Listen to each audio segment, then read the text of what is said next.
Warrior 3 hold. So this is a ton of balance.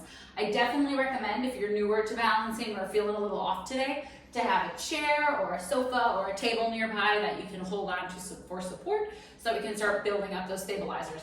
But to get into this Warrior 3, starting with our feet straight forward, we're gonna ground through one leg, which means that we're getting nice and strong through the quad, feeling quad lift to hip, glutes active, core engaged, energy coming out the top of the head, shifting into our single leg, coming up to a single leg mountain pose.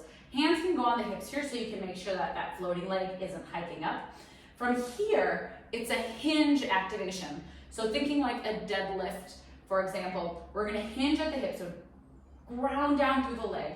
Start to send the hips back, gentle bend in that front knee so that you're not locking out. And then we're gonna slowly extend our floating leg back, shooting energy, flexing through the foot, sending it towards that back wall. Here's another opportunity to keep the hands on the hips to make sure that that back hip isn't dialing up. We really wanna make sure that it's rotating down towards the floor. From here, we wanna flex the foot and think of lifting higher. It's kind of seems counterintuitive, but the higher we can get that back leg, the easier it's gonna be to find a balance. For our eyes, we wanna pick something to stare at that doesn't move, that drishti. So that's gonna help us balance here. Grounding through the foot, keep rolling that hip down. We should feel a ton of activation through the standing butt cheek and hamstring, the back of the thigh.